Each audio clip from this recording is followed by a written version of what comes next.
everyone. Good evening and welcome. This is Seek Sustainable Japan.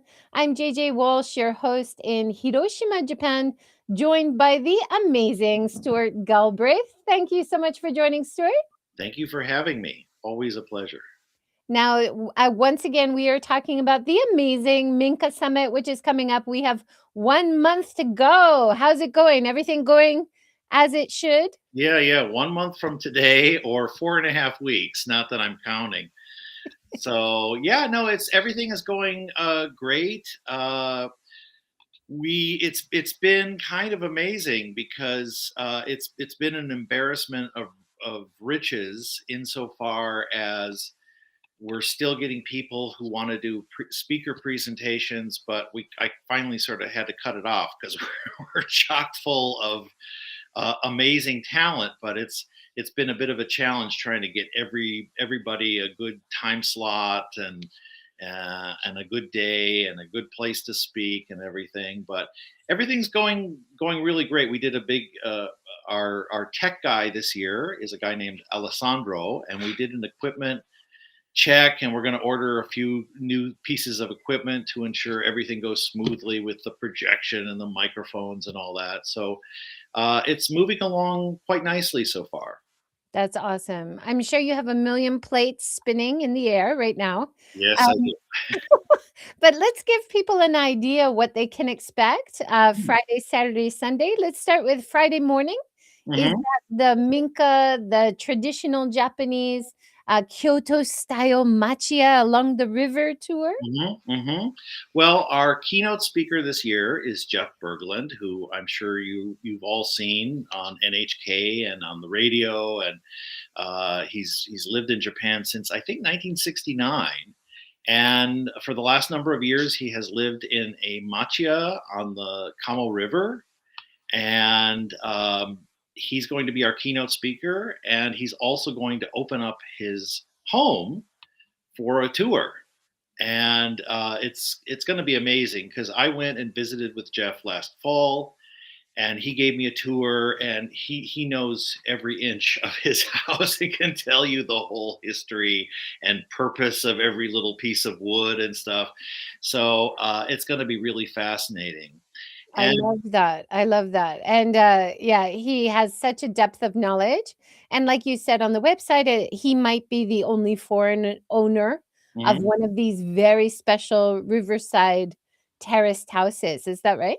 Yes. As far as I know, he's the only one, and with the special patio with the view of the river, and that's all by itself. It's quite amazing. And Amazing. I always see those. Of course, everybody who visits Kyoto sees those. And so it'll be amazing to go inside. And you said you might be finding other nearby other Minka or old traditional houses that well, you what might be able to see around there too. Yeah, I mean the everything is going really smoothly. The one area that's been a little bit of a struggle is we're trying to find ideally two more matcha that are within walking distance of Jeff's place, so that people don't have to travel far. Something within a couple blocks, and also adjacent reasonably to the bus that goes back up to Hanase for those of those people going on the tour who don't have a car. So that's been a little bit of a struggle, as I mentioned to you earlier before the show. When we try to get Minka for Minka tours up here in rural Kyoto, it's no problem. It's like we have the pick of the litter because everybody is really nice, number one, and everybody is at least vaguely familiar with Minka Summit by now. But downtown people are like, Minka Summit, what is that? What? You're going to do what? Foreigners? What? So so it's taking a little longer, but I'm optimistic we're going to have everything in place before the summit. That's wonderful. And it helps to have kind of Japanese name recognition of Mm. the keynote speakers. You said when you're talking to local people, when you mention who some of the main speakers are, they're like, oh, okay. Yeah. Yeah. Well, I don't have to mention it. I've been all this week. I've been mailing out flyers and posters, but also hand delivering them all over rural Kyoto. And when I go into a shop and I ask them, "Can I leave these flyers with you?" they look at the flyer and they go, "Oh, Jeff-san or Shima-san or all three or Kawase-san," and they get very excited and they say, "I want to go." So That's wonderful. That's wonderful. Um, this is Tashin Shima, Tasen who Shima, yes. yeah, who is like a French trained cook and amazing housekeeper, and she's going to talk about rural living as well as living in an old Minka house, right? Yes, yes, she's a big television personality, quite well known in Japan, and she's wonderful. We had my wife Yukio and I had a Zoom meeting with her. She's really down to earth, really super nice, and she and her French husband moved into a Minka. I want to say Chiba, but I'm not 100% sure, and she's been documenting that whole journey of renovating her minka and adapting to rural life in Japan. So she's going to share that story. That's wonderful. And because you yourself are so connected to filmmaking, on in this Minka Summit, we're going to have some amazing films, but also filmmakers are Mhm. connected to the event this year, right? Yes, this is we're seeing now Naomi Kawase. She is a film director. She did a film called The Morning Forest, which won the grand prize at the Cannes Film Festival some years ago.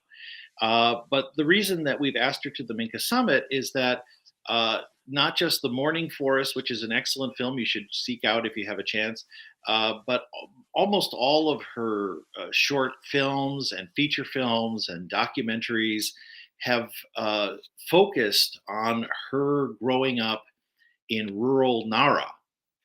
So, The Morning Forest, for instance, is a story about a young woman who goes to work at a kind of an assisted living facility for the elderly, which is in Aminka, which is great, right?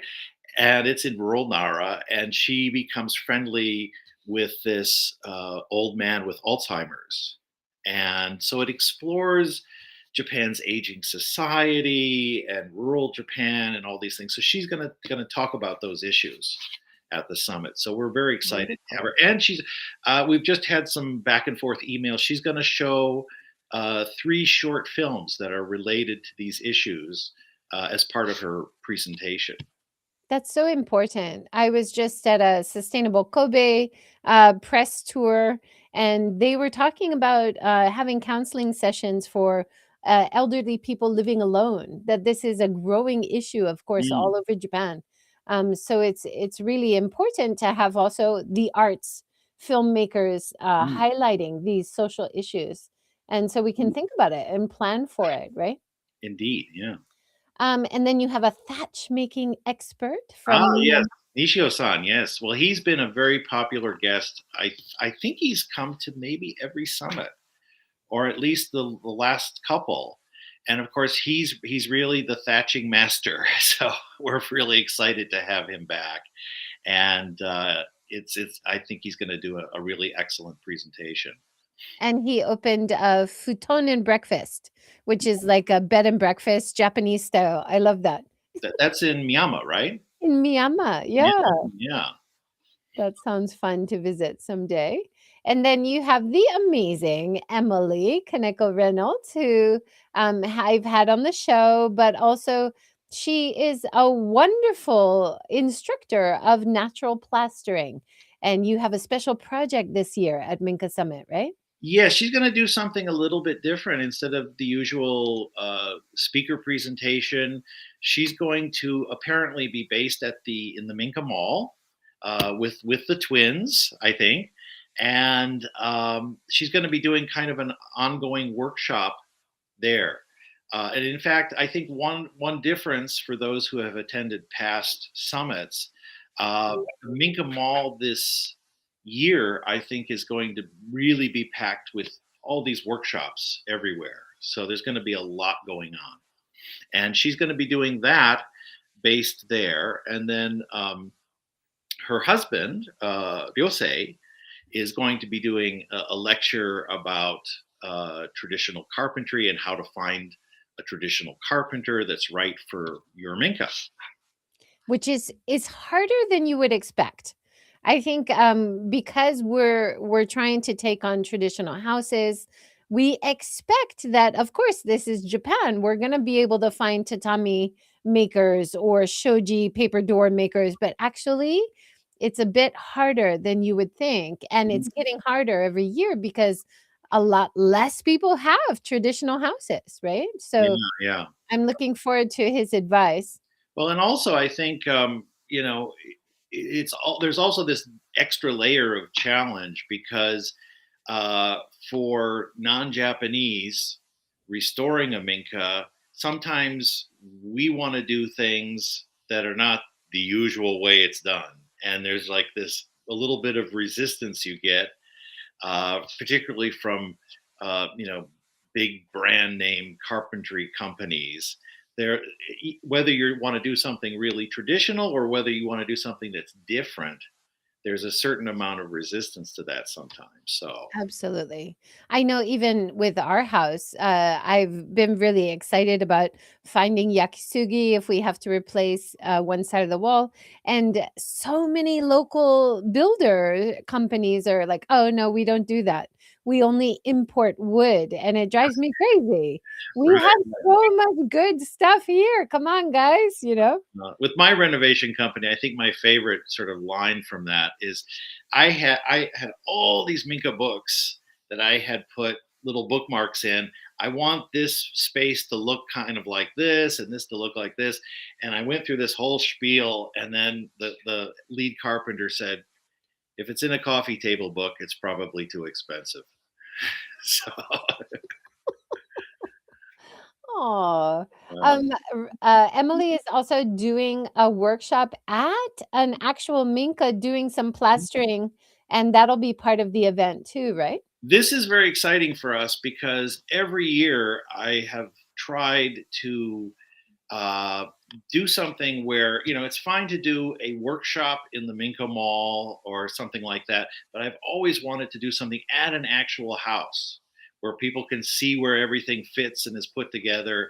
And this year, the wonderful Ukai-san is in the middle of restoring a Minka, and he's doing everything the traditional way. And the timing just worked out so that he's going to be able to host a hands-on plastering workshop. This is on Sunday morning at the summit, and his Minka is about maybe 35 minutes away by car, but it'll be definitely worth the drive. It's an easy drive, and people will be able to get their hands dirty, so to speak, and really see how this stuff is done and give it a try themselves. I love that. And he's already done the base lattice work, Right, and so it's ready to go with the ready plaster. to go, and he's ordered all the extra tools and things so that there'll be plenty of tools to pass around, and Emily will be there to help people, instruct people how to do things. And of course, she's an expert in that. So I think it's going to be a really fun event. Yeah, wonderful. I've done some plastering just inside walls, but I've never actually done the actual wall. Mm. Looking forward to that. And then Ian Davey and I will be doing a session on sustainable living and living in traditional houses. And Minka, excited about that. That'll be on Friday, right? I'll have to check. I think so. The ever evolving schedule. But Ian is really an amazing guy because he's like the real off the grid kind of guy, and he drives around in a truck that's run by a leftover restaurant oil and that kind of thing. And I've encouraged him. I hope this is going to happen, to bring that vehicle onto the site so that people can look at it and give it the once over. And we also have Tim Smith coming, who's going to talk about solar. And he has equipment and things that he's going to bring on a trailer, I guess. So we're hoping to have these vehicles parked close together, and people can come and look and check them out. That's fantastic. And I had the chance to talk with Ian on the show and hear about that car. And I've heard of other people use reusing cooking oil in their cars. You have to do some engine work. But most people say, "Oh wow, is someone making French fries or is someone making tempura?" Smells like French That's what fries. it sounds like when you're going by. Yeah. That's not a bad thing. Yeah. But I love Ian Davey, and it sounds like the solar guy who's Tim talking Smith. about Yeah. Tim Smith has a very similar attitude. I love their attitude. Let's just make something work. You Yeah. you don't have a huge budget. You don't have what they're advertising on the commercials on TV. Mm.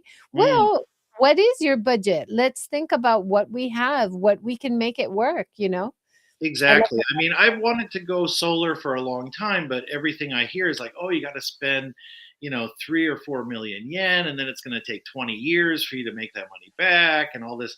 And what Tim Smith was able to work out is he's doing it. I think for like around what was it like 700,000 yen or something. I mean, this combination of buying certain things off Yahoo auctions and stuff and buying used components for this part and buying something new for that, and you can save a ton of money, and it's not that hard, and he's going to take you through the whole process of how to do this in a really affordable way. That's wonderful. Because I think a lot of people who do want to live in rural Japan do want to renovate these traditional houses.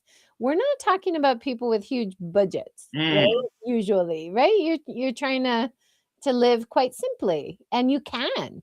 yeah. Um, you don't really have a lot of maybe savings to invest in Mhm. this stuff, right? So that's those kind of strategies are so useful. Well, also, I mean, another aspect to this is that um, part of the reason that I want to do this, I hope in the next year or two, is because where I live in this remote area, when there's a huge typhoon or if there's a big earthquake or the Nankai Trough ruptures or something, Hanase is like the very lowest priority in getting power back on. Absolutely. So the last time we had a huge typhoon here, we were without electricity for 9 days. And it's kind of an adventure the first day and a half, but after that, you get sick of not having electrical power That's real pretty quick. rough. That's pretty rough. Yeah, Yeah. I'm investing through a company getting more solar and getting a battery, and I have an electric car, so talking about self-sufficiency, yeah. definitely, it really makes a big difference. Now, for people just thinking about Minka, but they really don't have any idea how to get started, Mm. this next speaker is gonna really help, right? Yes, yes, yes. So we're going to do this whole big program called Minka from A to Z. It's a little less, it's a little more loosely structured now than it was when it was originally conceived. But we're going to go through uh, the whole process from, um, is buying a Minka right for me kind of thing. And we have speakers who will be, this is Kawata-san, but we have Satoko Kasagi is sort of spearheading this. She's going to speak first. Kawata-san's going to talk about Akia programs. Kasagi-san's going to talk about kind of Japanese realtors and the challenges there, where there's communication problems frequently between uh, realtors and potential buyers. And then we'll just take it through the whole process with finding dikes on and finding this and navigating that. And I think it's going to be really helpful for people that are kind of on the fence right now. Yeah. I read that she's an kind of an expert in Akia Bank. Akia is like a vacant house or Mhm. abandoned house database, which is really a good first stop when you're looking at Mm, an area and you're looking at what might be available mm, for you to mm. buy and renovate, right? Yeah, yeah. I mean, my sort of standard advice to anybody that's thinking about it is find a village where you think maybe I want to live somewhere around here, and it's very easy to find a minka to rent for very, very little money. I have somebody living next door to me, and they're paying, I think, Ichiman Nisen en a month, which is like less than $100 a month rent for an entire house. And you, while you're based there, you then can start checking around. You can check with the Akia Bank programs, you can check with realtors, and you can even start asking your neighbors because very often there are empty houses where it's not listed anywhere, but the owner wants to sell it, and often at a really, really low price. So if you did that for 6 months or a year, then you can take your time and really find what's right for you while at the same time deciding, is this really where I want to stay? Can I get along with everybody in the village? You can find all these things out in a very affordable way. Absolutely. And that's such great advice for anyone thinking about moving into any rural area.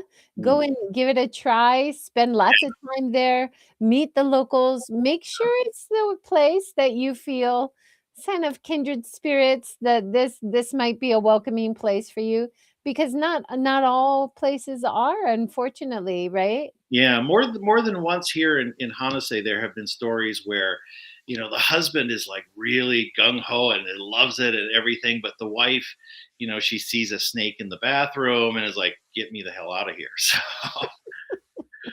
Snakes in the bathroom. That doesn't sound like fun.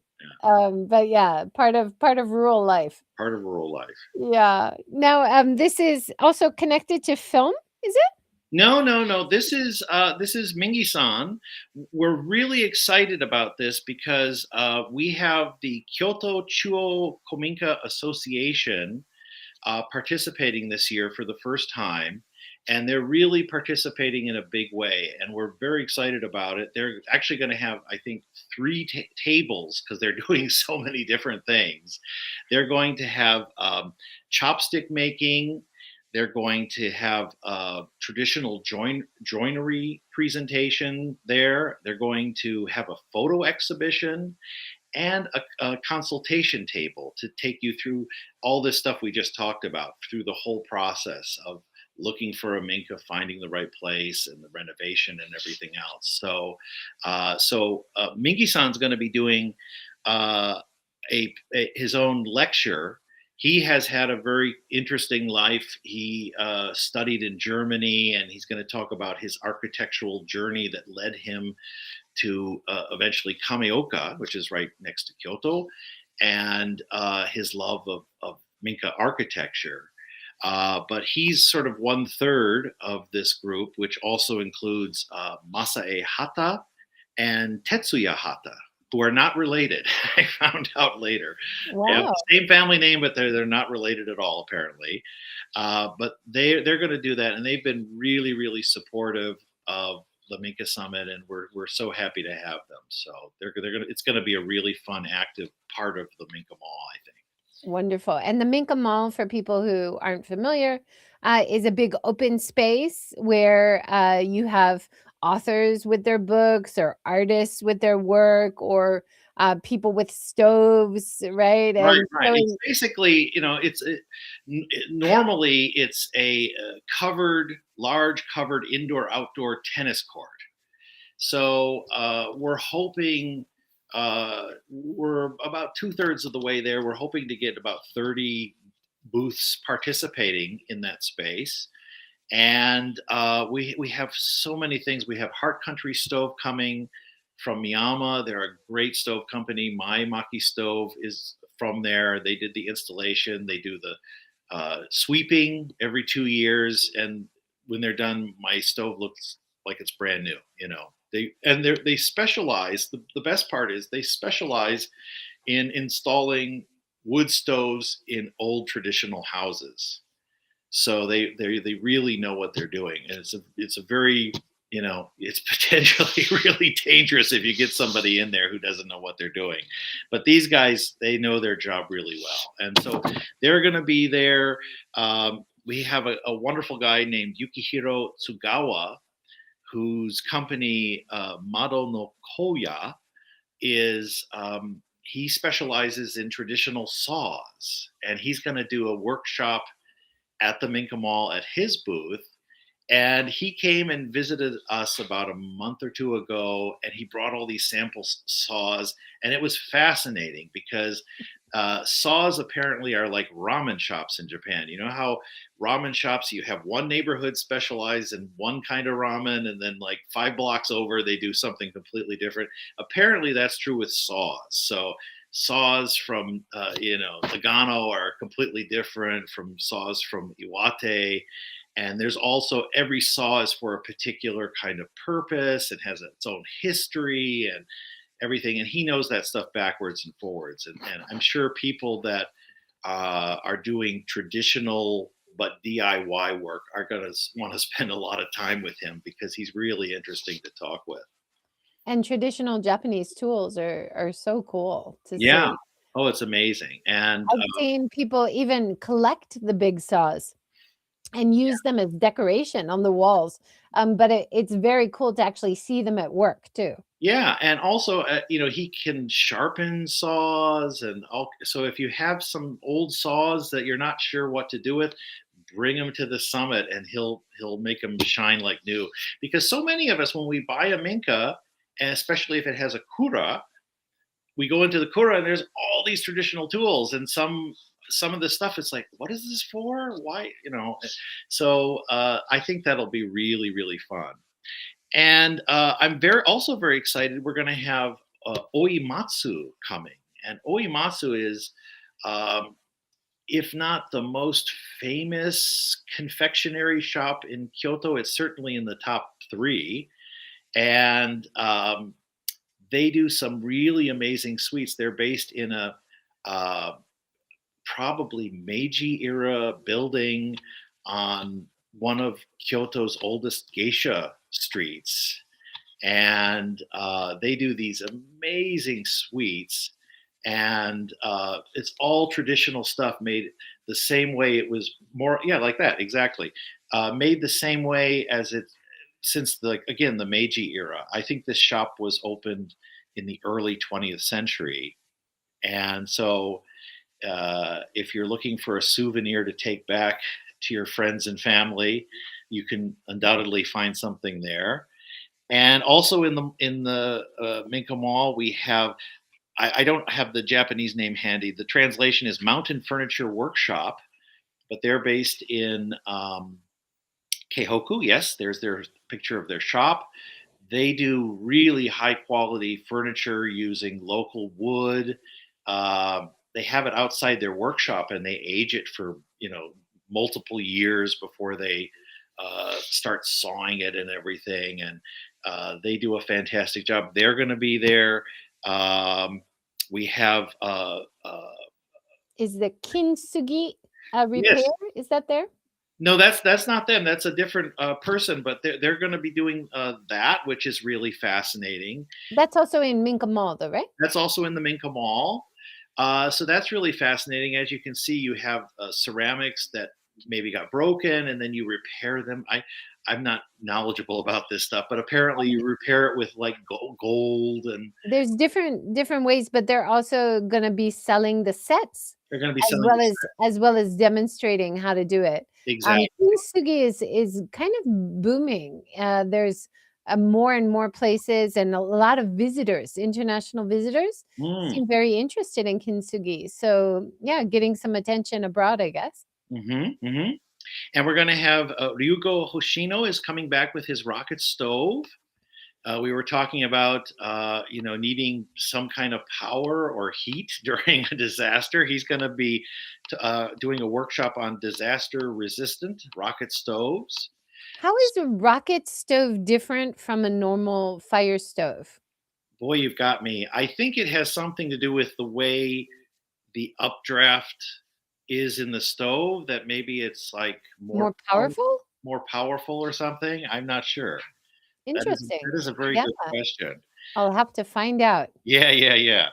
And one of the things we talked about before the show, we had at past summits a minor little issue because The resort had a kind of children's area in the lobby, and wooden blocks and everything, and it got sometimes really a little noisy for the speakers who were in nearby lecture spaces. So what we decided to do was we've asked the resort, and they've happily agreed to this. We're going to move all the children's stuff into a special children's area in the Minka Mall. So it'll be an enclosed space where children can bang away and stuff to their heart's content. And I think maybe I'm going to try to position them next to Emily so that her twins can roam freely. So that'll be an option for people. If you need to accompany your child, you can't just dump them off and go off somewhere. But at least it'll be a place where the kids can have some fun for a while. And And you have a lot of food stalls as well. We mentioned the sweets. we do. Looks like a lot of sandwiches, Cuban sandwiches, banh mi, Vietnamese sandwiches, burgers, right? Exactly. I mean, when I was on last time, I mentioned that I really wanted to make sure everybody ate well. so, uh, it's ended up we're kind of going international because we have Lisa's tacos, Mexican tacos. We have the Cuban sandwiches. We have Vietnamese. We have food truck craft burger, which is gourmet hamburgers. We have Easy Cafe, which is every kind of coffee drink imaginable, as well as boba teas and fruit drinks. And I think they're going to have some kinds of maybe baked goods and sandwiches or something. I think it's less than usual, but it's focusing on the drink side. But lots to choose from there. Plus, we're going to have some local Japanese uh, bring in their stuff. So there will be Japanese options and vegetarian options too. So, and then the park itself is going to be offering a breakfast set in the mornings.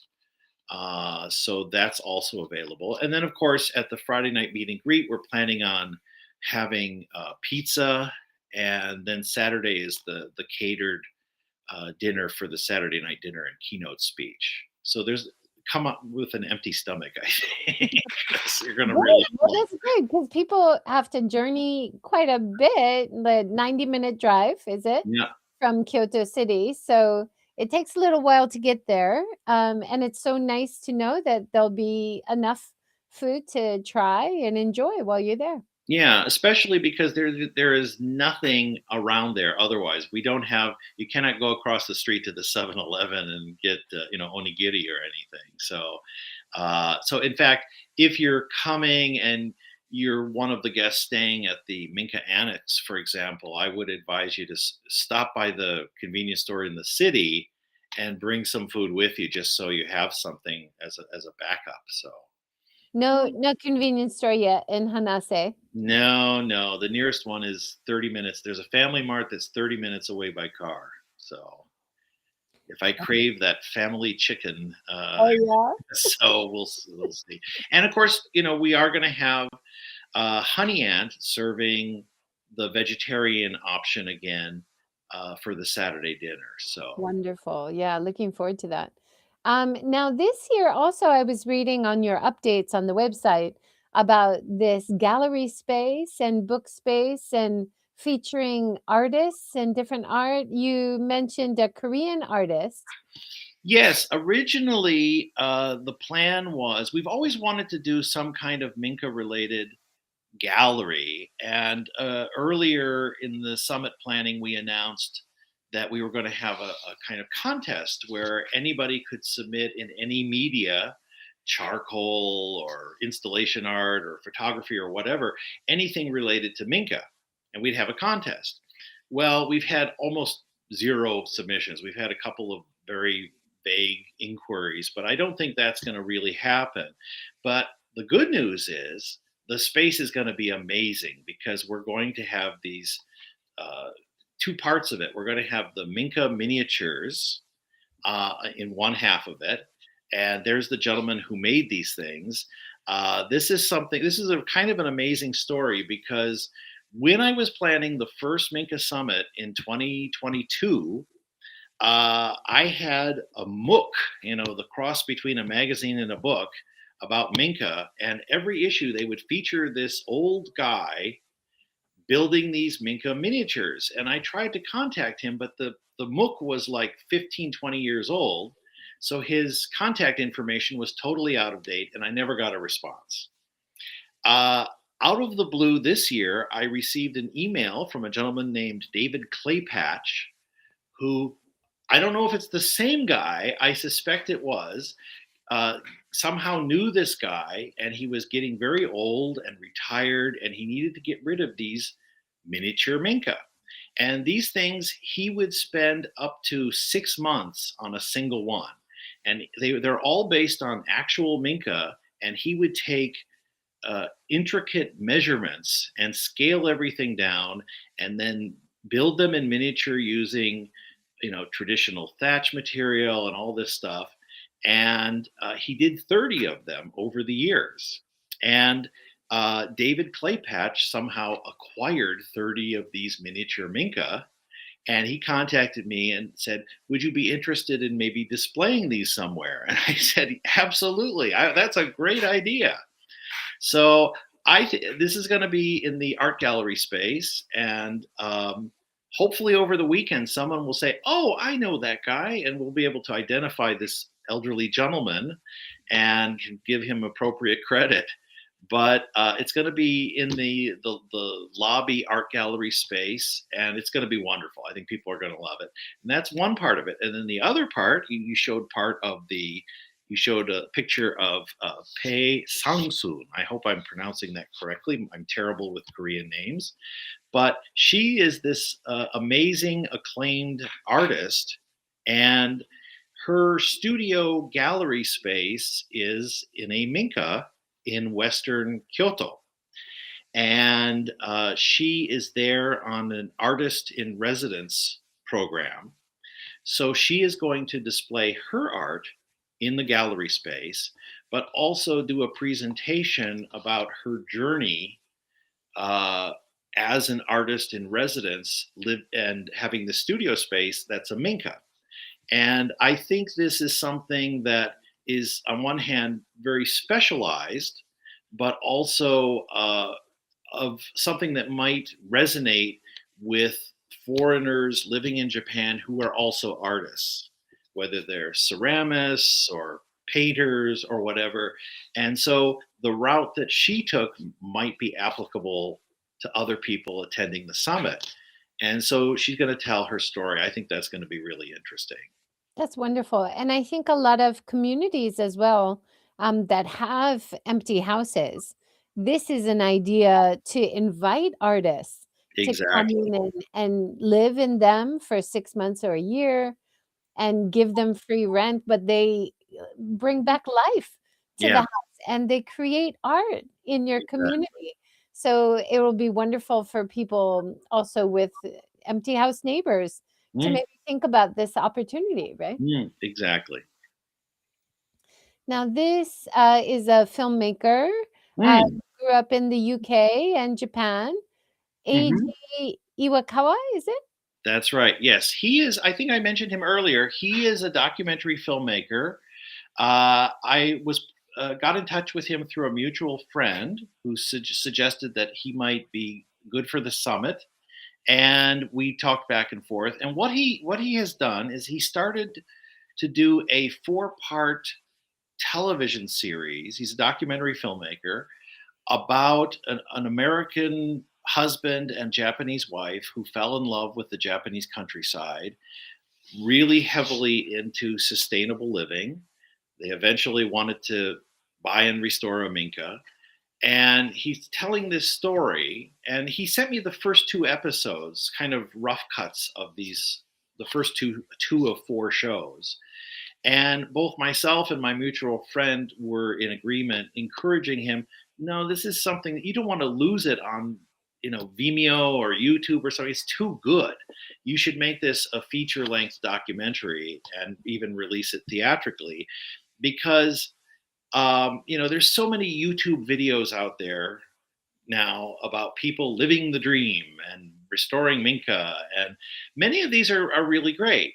But what fascinated me about these first two episodes that I watched was that it shows not the dark side but the honest side of how hard it is to uh, integrate into an adopted small village in the middle of nowhere, and all of the cultural challenges and the logistical challenges of becoming a farmer or doing all these different things that this guy tries to do, and all these things go wrong, and it's you watch the show. I mean, for me, I was like, oh man, I recognize that, yeah, that I see, and so I've never seen a documentary quite like that. So he's going to be coming to the summit. He's going to show the first two episodes and talk about this story of this couple and also the process of making the documentary.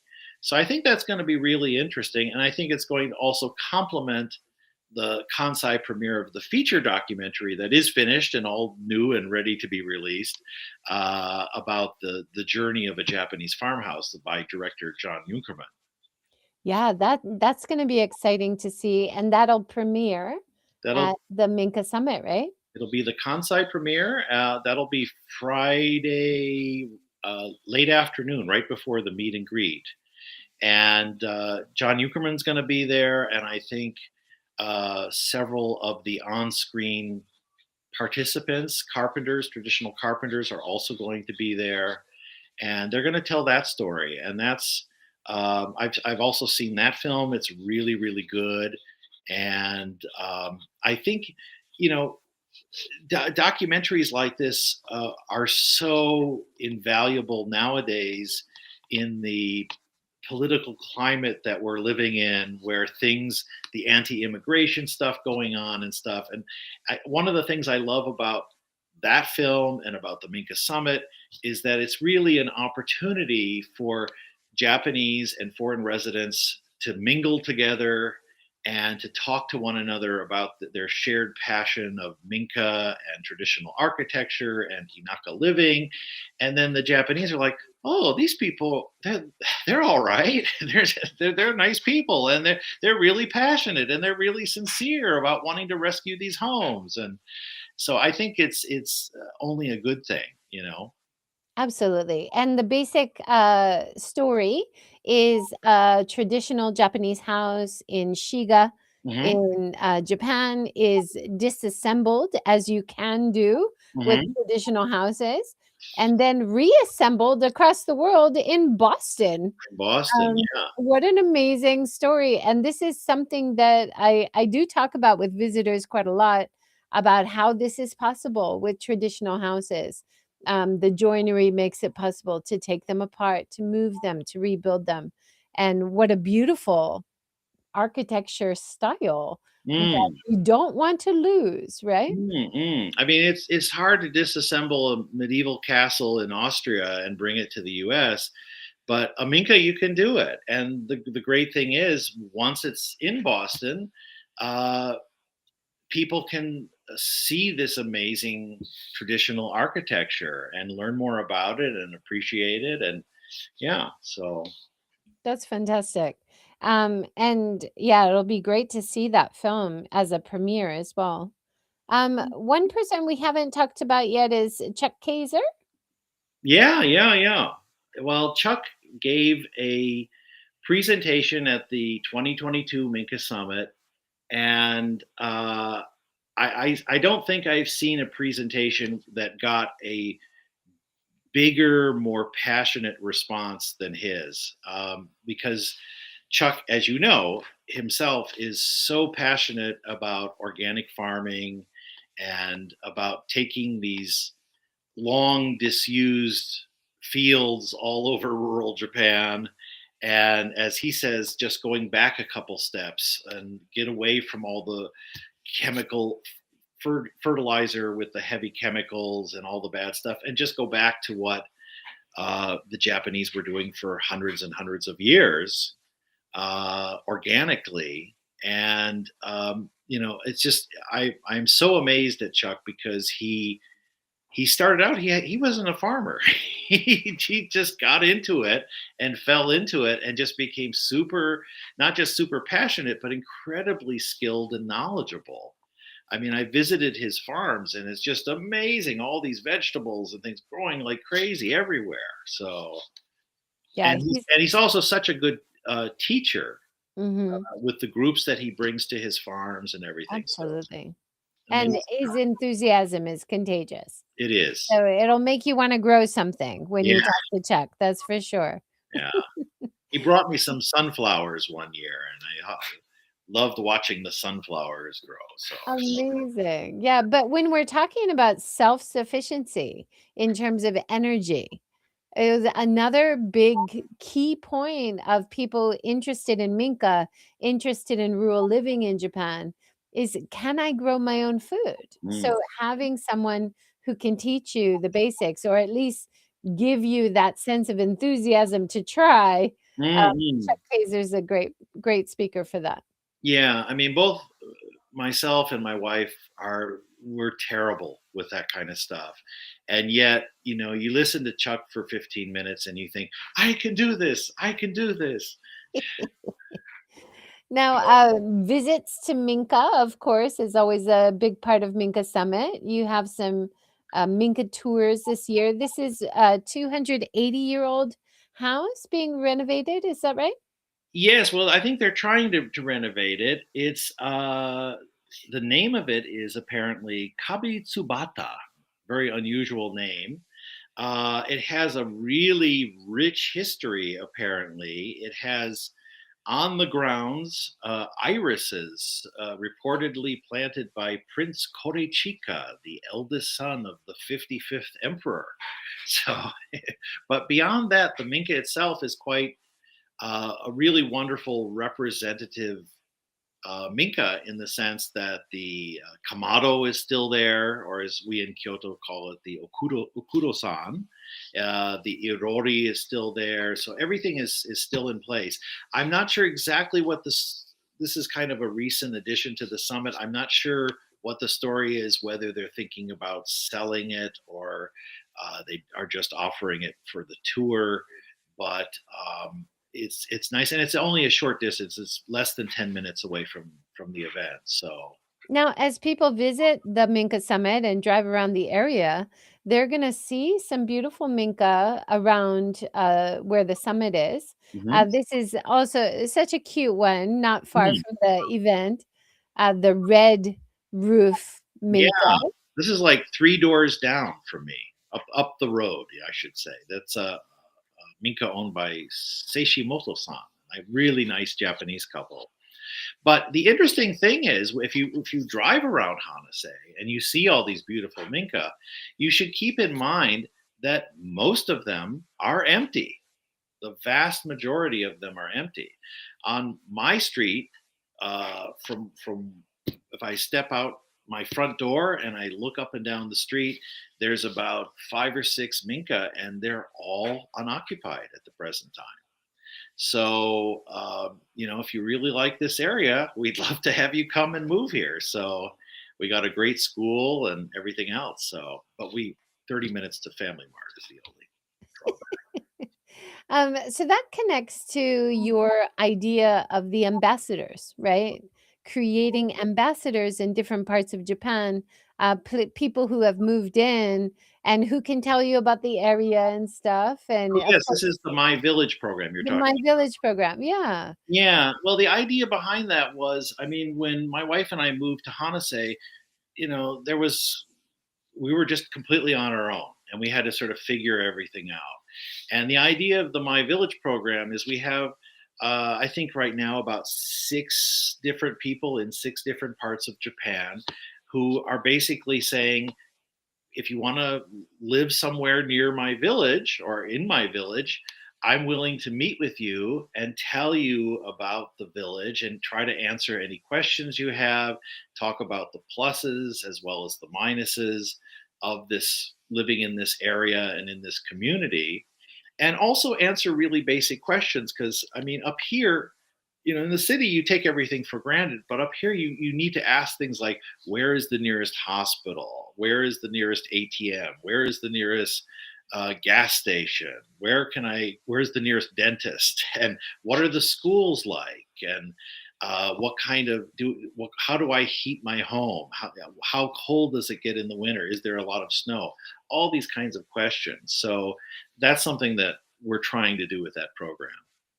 And have you had a lot of people contact you and ask you about your area? Occasionally, I would say probably an average is maybe two or three per year. And I know that some of the other participants have had uh, queries as well. So, and it's very strange. I mean, sometimes I have people, they'll like drive back and forth in front of my house 4 or 5 times, and then they'll see me cutting the grass or something, and they'll, hey, are there any Minka for sale around here? And we start talking, and yeah. That's wonderful because you are the representative of Hanase and the organizer of Minka Summit. So you would think you would be the perfect person to ask.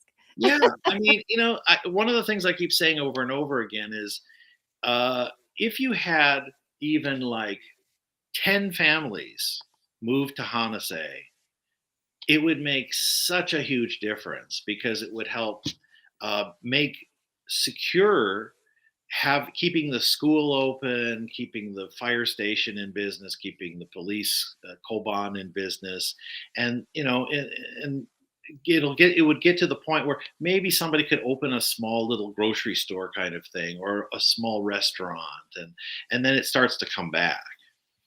Yeah. So it doesn't take a lot, but it is important to get people who aren't just buying a vacation home that it's gonna sit empty for 11 months out of the year. You want to have families move here permanently, and ideally families with children, school age children is probably the best option, because in the case of my daughter and other families that have moved here, as they grow up, they love the village so much they don't want to live in Tokyo. They want to, after they graduate from university, they want to come back here. That's wonderful. And we talked a little bit before we started about how does the community feel about you doing the Minka Summit every year, Mm, bringing in over 100 international residents and visitors to come to this. right. Well, the first year I remember they were amazed by all the license plates from all over Japan, because nobody had ever there's never been an event where people were coming from all over Japan. And I think this year they're really happy and excited, as anybody, to, oh, I can see Jeff, I can see Shima-san and stuff. So, and it's part of what I want to do, for my sort of personal side, is by having the summit, it's an opportunity for at least a weekend to fill all the ryokan and keep all the local businesses busy, at least for a weekend, and it helps them, because some of them are struggle for parts of the year. So Absolutely. Yeah, you're really supporting the local economy by doing this event, and everybody loves coming out there. We were talking earlier about how the previous events, I've seen cherry blossoms when we come. There's a mm, chance we might see them, right? we might see them because we're in the mountains, so we get them much later than Kyoto City. So even when they're completely finished in Kyoto City, they may just be starting in Hanase. So we were really lucky in 2022 and 2024. People were able to see at least the last part of the cherry blossoms. So we're hoping again for that this year. Now, we've only got a few minutes left. Is there anything we haven't talked about yet, Stuart, that you wanted to Ah, touch on? good question. Let me see here. That we talked about that. We Oh, this is very important. You're going to be doing a presentation. So we Yeah. can switch roles, and you can please, Joy, tell us about what you're going to be doing. Yeah, so I've been working in tourism for a long time, and over the last few years since the borders have reopened, I've also been training guides and really thinking about how do we develop more tours in not famous places. Mm, So it'll be a wonderful session, a chance to share some ideas about developing a tour around your Minka and getting some income from guiding mm. in your area. And it is a really nice added income source for you, worth thinking about and start to develop some ideas for your area. So yeah, I Mm. hope I can pass on some insights and information and inspire people to create their own little guided tours around Right, where they right. go. No, I think that's great because, as you know, Kyoto City's become basically Disneyland, and all the major famous places, Kiyomizudera and Arashiyama and stuff, it's wall to wall people, from dusk till dawn, or dawn till dusk, and there are so many wonderful places all over Japan, Yes.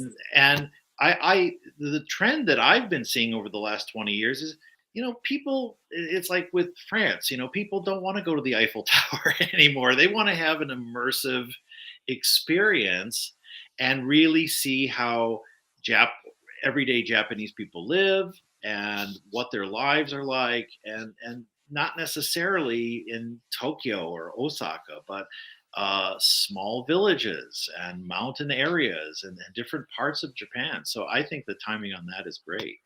Yeah, I just did a wonderful consulting at one of Alex Kerr's places in Utazu with the staff there.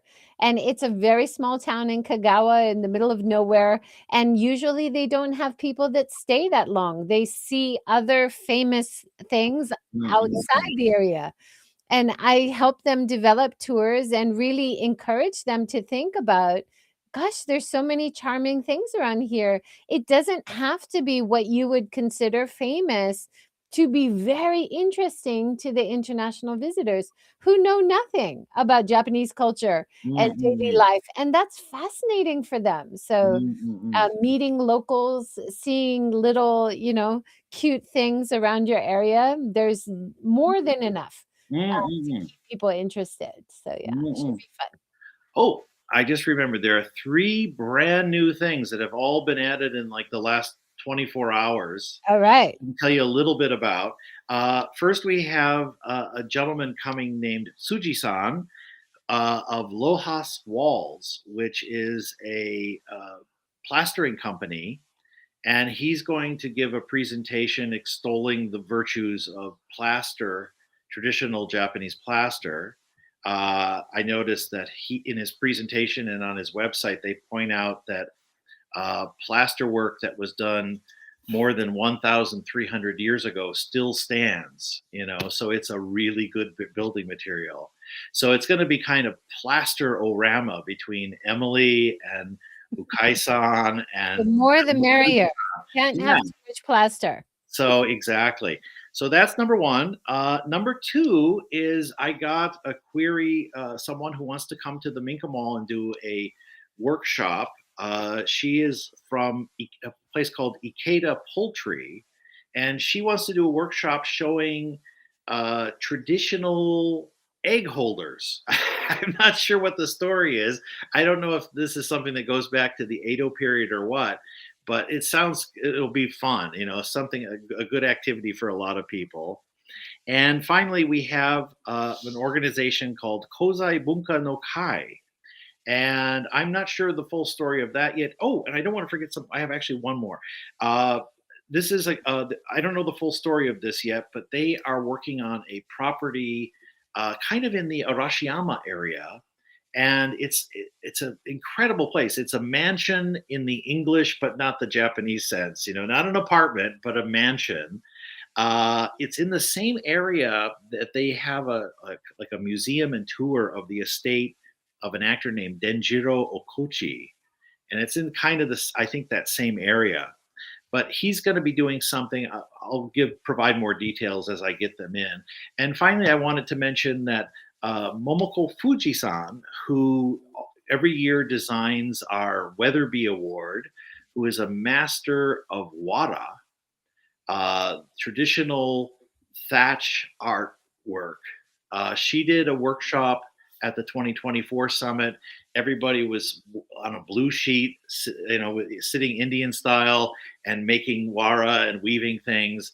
And here we go. Yeah, this is. I mean, that is amazing to me. This artwork that she does, That's and so beautiful. yeah, and she does everything from like earrings to furniture that she makes with this stuff, and as well as the Weatherby Award. So we're really happy to have her back because what she does is really amazing and quite popular in the Minka Mall. And I think I have the picture of the plaster uh, Mm-hmm. master. Sorry, I Yeah, didn't show it earlier. Just uploading now. But this wada design it's just straw, right? It just yeah, really comes to life. yeah. It's just, and she is so talented. She can do every kind of art. She and her mother also run a cafe that guests of the summit should visit. And Momo-chan, as we call her here in the village, she she does artwork for the whole everything. The chairs, the windows, everything is like some kind of art. It's I'd either love to see painted that. or Yeah, sculpture or something, and it's amazing. amazing. This is the plaster. Yes, that's Tsuji-san. So he's going to be talking about plasterwork. So we're really excited that he's joining us. Wonderful. I'm glad we made sure they were in the show. Yeah, yeah, yeah. Thank you, thank you. So next time I see you, Stuart, we'll be in Hanase at the Minka Summit, and I hope many people watching this show will join us. I look forward Hmm. to meeting you all there. Thank you Yes, so much. thank you. Thank you for having me. Bye bye. And of course, we will put links below for buying tickets. Still tickets available, right, Stuart? Yes, on the Miyamaso special lunch, we're down to 5 tickets as of this afternoon, and there are still tickets available for the Saturday night keynote speech and dinner, although those are going fast. And you probably want to book your accommodations as soon as possible because those are filling up. But there are many options: glamping, camping, ryokan, and other places in the area. So, and if you need any help, just send me an email and I'll try to assist you. Wonderful. Thank you so much, Stuart. And thanks everyone for watching.